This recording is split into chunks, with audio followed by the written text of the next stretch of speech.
11 बजे के बुलेटिन की शुरुआत बड़ी खबर के साथ। रिया चक्रवर्ती की जमानत अर्जी पर सुनवाई चल गई है। भारी बारिश के चलते बॉम्बे हाई कोर्ट में छुट्टी हो गई है। अब अदालत कल करेगी सुनवाई। रिया और शौविक ने जमानत की अर्जी लगाई है, लेकिन जमानत की अर्जी में जिस तरह की दलील दी गई है ये अपने आप में बहुत ही अजीब है। रिया ने जमानत के लिए बहुत अजीबोगरीब किस्म की दलील दी है। इस दलील के तहत यह कहा गया है कस्टडी बढ़ी तो रिया की मानसिक हालत बिगड़ जाएगी। रिया के वकील ने लिखा, रिया सिर्फ 28 साल की हैं। एनसीबी जांच के अलावा 3 एजेंसीज की जांच, मीडिया ट्रायल का सामना किया। इन सब की वजह से रिया के मानसिक स्वास्थ्य पर गहरा असर हुआ है। अगर और कस्टडी में रखा गया हालत बिगड़ जाएगी। रिया के कोरोना चपेट में आने का भी खतरा है। इस तरह की दलीलें दी गई हैं। रिया के वकील की तरफ से बहुत बड़ा सवाल है, वो रिया चक्रवर्ती जिसने सुशांत सिंह राजपूत को कंट्रोल किया, वो रिया चक्रवर्ती जो ड्रग पेडलर के संपर्क में रही, आज अपनी तरफ से यह दलील दे रही है कि मानसिक स्वास्थ्य गड़बड़ है। एक बार फिर से मैं पैनल को ओपन कर देता हूं। शिवा कुछ कहना चाहते हैं, बोलें शिवा, बोल सकते हैं आप। ये जो आप बोल रहे हैं मानसिक हालत में मेरी तकलीफ हो रही है, मैं 28 साल की हूँ। मैंने जब ये न्यूज में जब सुना और इनकी चैट सुनी कि ये सुशांत को कॉफी के अंदर ड्रॉप्स डाल दो, 30-40 मिनट के बाद उसको नशा हो जाएगा। मतलब एक विश्वास, मतलब जो एक दोस्ती के ऊपर एक दूसरे का जो विश्वास था, आई स्वेयर मेरे को मतलब एक जो भी दोस्त हैं, अपने हैं, एक विश्वास उनके ऊपर शक पैदा होना शुरू करवा दिया है मैडम जी ने। हाँ। और इनको आप कह रहे हो जमानत दें, इट विल बी टेम्पर्ड। मतलब आई होप नहीं मिलेगी जमानत। एसपी साहब जी,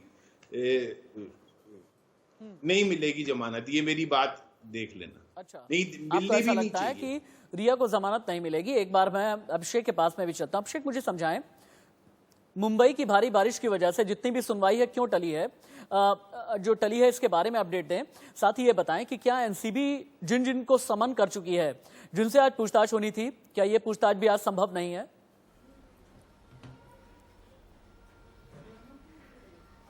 बिल्कुल, देखिए सुनवाई जो टली है बॉम्बे हाई कोर्ट में, उसका वजह साफ है कि जो जिस तरीके से एक मूसलाधार बरसात हुई है और बरसात की वजह से ही तमाम मुंबई में जनजीवन अस्त-व्यस्त हो चुका है राशिद। इसकी वजह से ही आज का बॉम्बे हाई कोर्ट ने खुद फैसला किया है कि सुनवाई, यानी जो भी फैसले जितने भी आज सुनवाई होने, सभी के सभी को आज छुट्टी दे दी है। यानी आज कोई भी सुनवाई बॉम्बे हाई कोर्ट में नहीं होगी। और यही कारण है कि रिया चक्रवर्ती और जितने भी लोगों का बेल एप्लीकेशन सुनवाई होने वाली थी आज, वह सुनवाई आज बॉम्बे हाई कोर्ट में नहीं होने वाली है। अगली डेट क्या आएगी वह अब हाई कोर्ट डिसाइड करेगा। लेकिन हाँ, दूसरी तरफ अगर हम केपीएस मल्होत्रा के हवाले से जो खबर है, जो एनसीबी के ज्वाइंट डायरेक्टर ऑपरेशन है, उन्होंने साफ साफ कह दिया है कि हम तो वेट कर रहे हैं अपने गेस्ट हाउस में, जिसको जांच के लिए आना है आ सकता है, लेकिन हाँ बरसात की वजह से कोई नहीं आ सकता है तो उसके लिए हम आज की मोहलत देंगे, वो कल ज्वाइन हो सकता है। यानी आज कोई कंपलसरी नहीं है कि वो आना ही हो। तो यह अब डिसाइड करता है कि जो लोगों को बुलाया गया, देखिए 11 बजे टाइम दिया गया था, एक टाइम 2 बजे का दिया गया था, तो 2 बजे में काफी वक्त है। और अभी मुंबई में बरसात कई जगहों पर रुकी हुई है, काफी रिमझिम बरसात हो रही है, तो हो सकता है तब तक का मुंबई में जो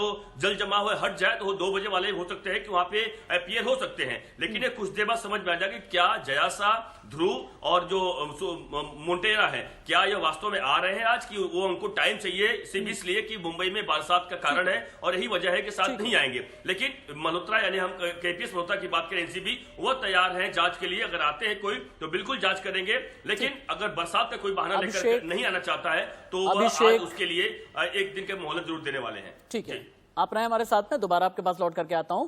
सुनील शुक्ला काफी देर से बहुत कुछ कहना चाहते हैं। सुनील शुक्ला, रिया चक्रवर्ती का यह कहना है, उनके वकील ने यह दलील दी है कि मानसिक तौर पर सेहत बहुत ज्यादा बिगड़ती जा रही है रिया की। हालांकि कानूनी दांवपेच खेलते हुए इस तरह की चालबाजियां चली जाती हैं वकीलों की तरफ से। विष्णु शर्मा जी, मुझे माफ कीजिएगा, लेकिन मुझे पता है कि इस तरह की दलीलें तो पेश की जाती हैं। सुनील शुक्ला, क्या वाकई में इतनी इनोसेंट हैं? क्या मानसिक तौर से इतनी कमजोर है रिया? वो रिया जिसकी वजह से सुशांत सिंह राजपूत ने सुसाइड कर लिया, वो रिया जो ड्रग पेडलर के संपर्क में थी, वो रिया जिसने ड्रग प्रोक्योर की, वो रिया जिसने ड्रग सप्लाई की। बताओ सुनील। दुनिया को ड्रग्स देने वाली लड़की, ड्रग पेडलर, आज वो बेल के लिए सामने, कोर्ट के सामने गुहार लगा रही है कि मेरे दिमाग को मानसिक, मेरी स्थिति खराब हो जाएगी। दूसरों की मानसिक स्थिति खराब करने वाली आज जो झेल रही है, ये ऊपर वाले का कहर है। ये समझ लीजिए, ये जो अंदर गई है ये अंदर लंबे तक जाएगी और पठान साहब अब जो हंस रहे हो तो समझ गए होगा, तो पहले आपको लग रहा था कि इसको बेल मिल जाएगा, मिलेगी, बेल मिलेगी, फिक्र मत करो। अरे बेल तो मिलेगा, बेल मिलेगी, लेकिन बेल सजा मिलेगी, तो फिक्र अंदर मत करो, अच्छी तरह बेल मिलेगी। काटे। अरे अंदर अरे जाके इनोसेंट अच्छी है तरह यार, वो सजा तो नशेड़ी, काटे। वो अरे नशेड़ी के लिए आप लाती थी, वो लोग की नशेड़ी मरा, सरकार, उसको शिवसेना, फंसा दे जाके एनसीपी, उसको। मुंबई पुलिस वो नशेड़ी के लिए लाती थी, नशेड़ी इनोसेंट 13 से ड्रग पीता है, 13 से 2013 से अरे ड्रग पीता था वो। अच्छा, आप फिर सप्लाई कौन 2013 से ड्रग पीता था वो। आप लोग के मार्गदर्शन में डायरेक्टर सप्लाई लोगों ने होता था उसको मना किया कि तू घर पे बैठ भाई। आप लोग ने उसको ड्रग एडिक्ट बनाया, मैं ये शमशेर बोल पठान रहा हूँ। वो ड्रग एडिक्ट शमशेर था पठान वो। जी, अब जिसके ऊपर इल्जाम लगा रहे हैं ना, वो अब इस दुनिया में नहीं है, लेकिन जिन लोगों ने उसे ड्रग्स सप्लाई की, उसे लेकर के तो सवालिया निशान पैदा होते ही है ना। आप तो सर्टिफाई करने में लग गए, लेकिन साथ ही साथ आप क्रिमिनल्स को जस्टिफाई करने में भी लगे हैं, और इन्हीं में से एक क्रिमिनल नजर आ रही है जया साहा, ड्रग्स की मास्टरमाइंड। आप सभी देखें, शिवा आपके पास भी लौट करके आ रहा हूं, शिवा आता हूं आपके पास, मेजर शाह आपके पास भी आऊंगा, लेकिन जया साहा को क्यों कहा जा रहा है ड्रग्स की मास्टरमाइंड, अब आप ये समझें। सुशांत की टैलेंट मैनेजर रही जया साहा की भूमिका बहुत ही सस्पिशियस है। श्रद्धा कपूर वाली व्हाट्सएप चैट में भी जया की भूमिका है। जया साहा की कंपनी क्वान टैलेंट मैनेजमेंट का काम करती है। क्वान 45 बॉलीवुड एक्टर्स एक्ट्रेसेस के लिए टैलेंट मैनेजमेंट करती है। जया साहा से कल दूसरी बार पूछताछ हुई है, और आज पूछताछ फिर से होने वाली थी, लेकिन यह पूछताछ चलती हुई नजर आ रही है भारी बारिश की वजह से। लेकिन जया साहा का बैकग्राउंड तो आप जानना चाहेंगे ना। देखिए, दिल्ली की रहने वाली जया साहा, बेंगलुरु से की स्कूलिंग, नोएडा से एडवर्टाइजिंग मार्केटिंग में मास्टर्स किया। जया ने मुंबई आने पर 24/7 कस्टमर प्राइवेट लिमिटेड में काम किया। जया की दूसरी company Wizcraft International Entertainment Private Limited थी। 2010 से Kwan entertainment and marketing solution के लिए काम कर रही थी। क्वान एंटरटेनमेंट बड़े फिल्मी सितारों के अकाउंट संभाला करती है, और क्वान एंटरटेनमेंट के बारे में ही हमने आपको बताया था। लेकिन हाँ, एक बार मैं रिकॉल करना चाहूंगा, वो जो ड्रग्स चैट है जिसे लेकर के ये कहा जा रहा है कि दीपिका पादुकोण फंसती नजर आ रही हैं। 28 अक्टूबर 2017 की इस ड्रग चैट को फिर से रिकॉल किया जाए। 28 अक्टूबर 2017 सुबह 10:03 पर दीपिका लिखती हैं, एक बार ग्राफिक्स लेकर के आए। दीपिका पादुकोण ने किस तरह से 28 अक्टूबर 2017 को ये लिखा, क्या तुम्हारे पास माल है। करिश्मा प्रकाश को ये लिखा गया, डी ने लिखा के को, लेकिन अब जितनी भी व्हाट्सएप चैट रिट्रीव हुई हैं पता ही चल गया है। डी का मतलब है दीपिका पादुकोण, के का मतलब है करिश्मा प्रकाश। दीपिका पादुकोण ने लिखा, तुम्हारे पास माल है। करिश्मा लिखती है, मेरे पास है लेकिन घर में है, मैं बांद्रा में हूं। 10:05 पर, के यानी करिश्मा, क्या मैं अमित से कहूं अगर तुम्हें चाहिए। अमित कौन है नहीं पता। 10:07 पर बहुत डेस्परेशन में दीपिका कहती है यस प्लीज, लंबा सा। 10:08 पर 28 अक्टूबर 2017 करिश्मा लिखती हैं, अमित के पास है, लेकर के आ रहा है। 10:12 डी लिखती हैं, हैश ना, वीड नहीं, हैश चाहिए, वीड नहीं चाहिए। 10:15 बजे के आसपास करिश्मा प्रकाश ने आगे लिखा, तुम कितने बजे कोको आ रही हो। कोको जिसकी रिपोर्ट पिछले 1.5 घंटे से मैं दिखा रहा हूं। तो फिर इसके आगे दीपिका लिखती हैं 11:30-12 बजे, और शैल कितने बजे तक वहां पहुंच जाएगी। शैल लड़का है या लड़की, इसके बारे में पता नहीं चला है। करिश्मा प्रकाश ने लिखा, मुझे लगता है कि उसने कहा 11:30 था, क्योंकि उसे 12 बजे किसी दूसरी जगह पर पहुंचना था। ये कोको क्लब में कई राज छिपे हुए हैं, लेकिन आप ये देखें कि मस्तानी किस तरह से मस्त हुई, मैनेजर से कैसे मंगाई ड्रग्स कनेक्शन की जांच कर रही एनसीबी के हाथ लगी है चैट। दीपिका पादुकोण की मैनेजर करिश्मा प्रकाश और दीपिका के बीच की चैट है। एनसीबी ने दीपिका और करिश्मा की एक लंबी चैट रिस्टोर की है। चैट में दीपिका करिश्मा से ड्रग्स की डिमांड कर रही हैं। चैट में अमित और शैल नाम के 2 लोगों का जिक्र भी है। अभी स्पष्ट नहीं हुआ कि अमित और शैल कौन है। 1 मिनट, पैनल को ओपन कीजिए, यहीं पर रोकिए इन्फोग्राफिक, पैनल को ओपन कीजिए। एक सवाल मेरे जहन में आ रहा है, एक सवाल आ रहा है, मेरे ख्याल से मेजर मोहम्मद अली शाह को लेकर के आना चाहिए। मेजर मोहम्मद अली शाह, मुझे याद आ रहा है एक बड़े बॉलीवुड प्रोड्यूसर की पार्टी की तस्वीरें वायरल हुई हैं, जिनमें है विकी कौशल, जिनमें है दीपिका पादुकोण, इसके अलावा मलिका अरोड़ा खान भी इसमें है, कई बड़े बड़े एक्टर्स एक्ट्रेसेस हैं इसमें, और इनमें एक नाम है शाहिद कपूर का। आपने शाहिद कपूर के साथ फिल्म हैदर में काम किया है। क्या आपको कभी ये लगा कि ड्रग्स मामले में कहीं पर भी कोई सस्पिशियस कैरेक्टर शाहिद में भी नजर आया है? जी, शाहिद के साथ मैंने हैदर में काम करा है, और सर 2001 में हम एक ही एक्टिंग क्लास में भी थे। ओके, ठीक है। और शाहिद कपूर में कभी भी मेरे को ऐसा नहीं लगा, ना ही वो शराब पीते हैं, ना ही वो सिगरेट पीते हैं, वो फिटनेस फ्रीक है। तो शाहिद के साथ तो कभी भी मेरे को ऐसा नहीं लगा कि भाई कोई शक की आशंका है कहीं से भी कि वो किसी भी प्रकार का ड्रग्स इस्तेमाल करते होंगे।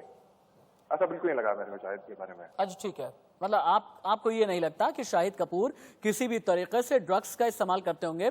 शिवा, आप कुछ कहना चाह रहे थे शायद, क्योंकि उसके बाद मुझे लीगल पर्सपेक्टिव से कई सवाल करने हैं विष्णु जी से। आप बोल सकते हैं शिवा। एक तो पठान साहब से ही पूछे कि इनके कोई जब ये थे अपना होंगे अपने ड्यूटी में, तो इनके वहां से प्रोडक्ट्स जाते थे 13 में सुशांत के वहां, एक मरे हुए के लिए बोलते हैं।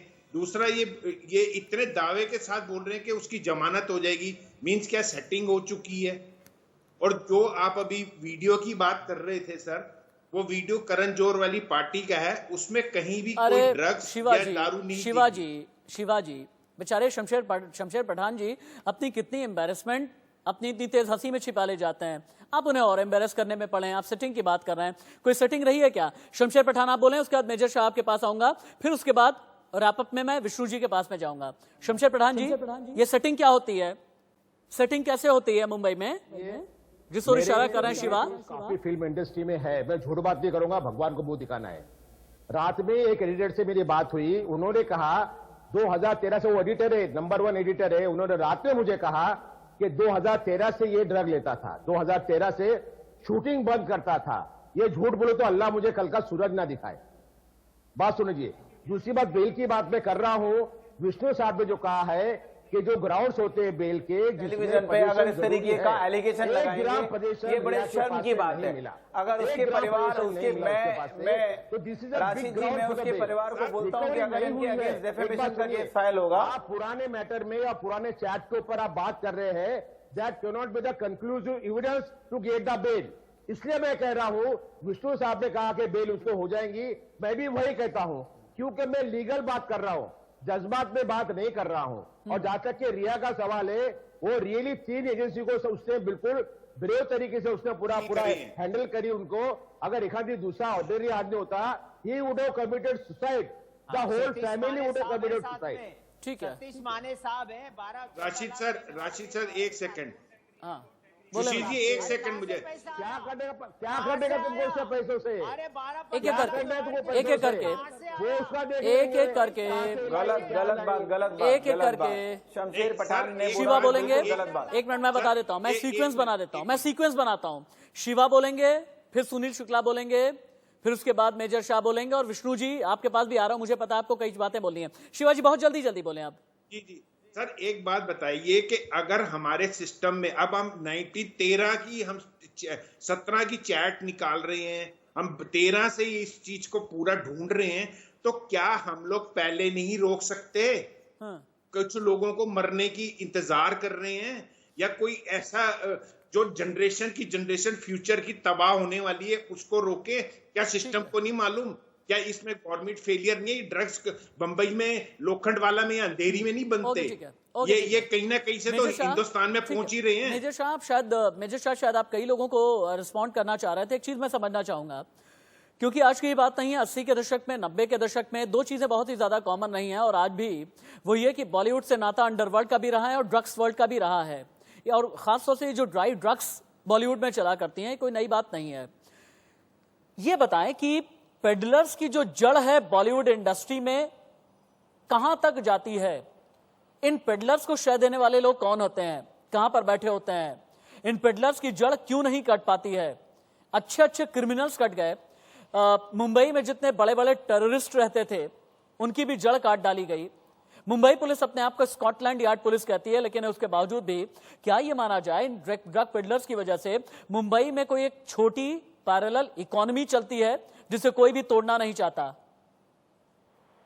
जी, मैं आपको ये बोलूंगा कि power, money and fame, corrupt, जिसके पास बेशुमार दौलत अचानक से आ जाती है, तो वो कहीं ना कहीं भटक जाता है। और ये अक्सर फिल्म इंडस्ट्री में ऐसा होता है, हर जगह पे ऐसा होता है, फिल्म इंडस्ट्री में ही नहीं, हर जगह पे, मगर फिल्म इंडस्ट्री कुछ ज्यादा ही लाइमलाइट में है।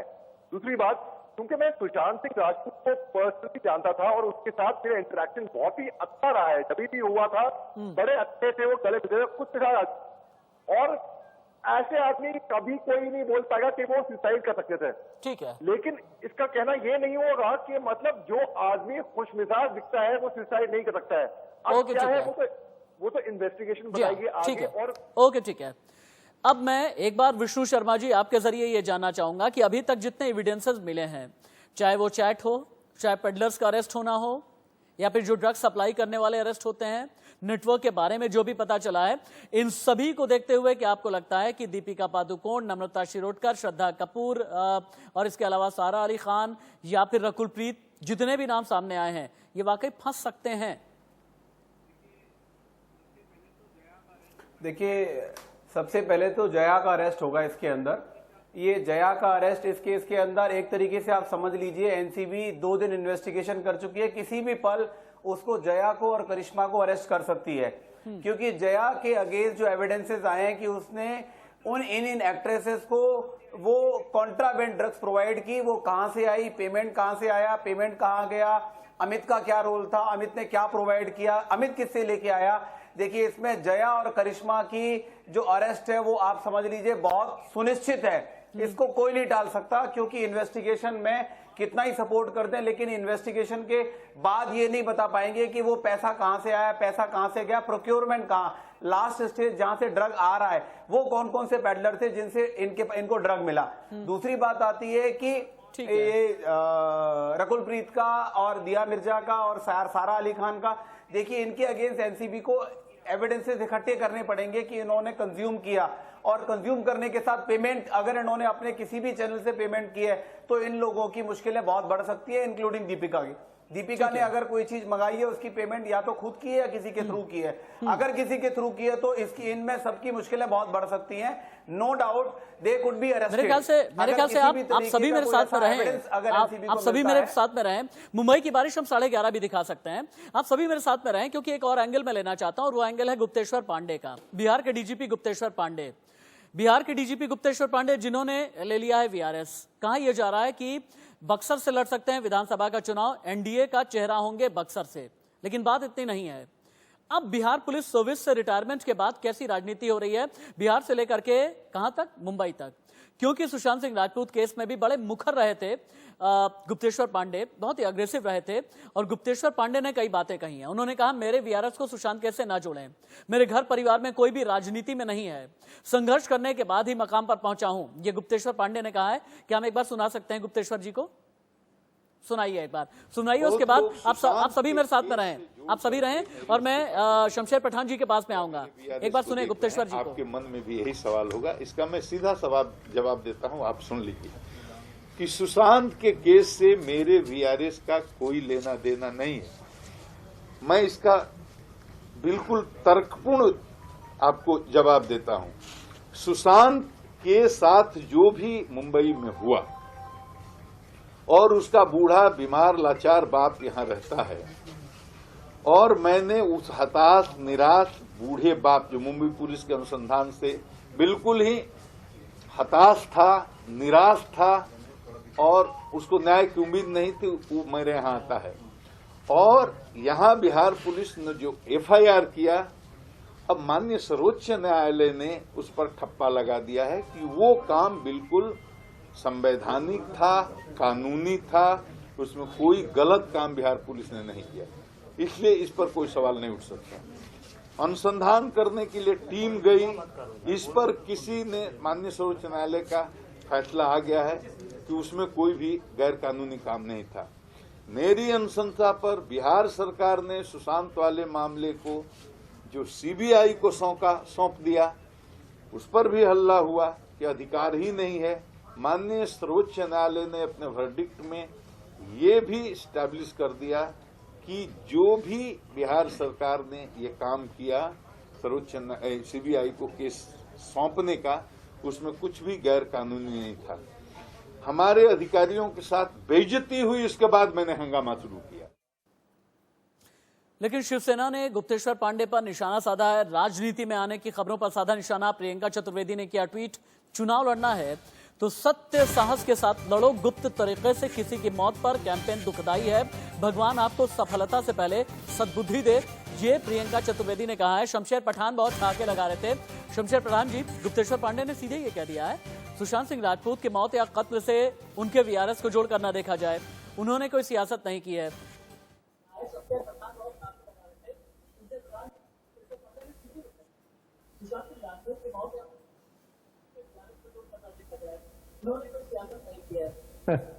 आपको लगता है कि वो सही बात कह रहे हैं? वो आपको लगता है वो सही बात कह रहे हैं कि उसका संबंध नहीं है बोल के? नहीं, I am a neutral journalist, I am not a जज।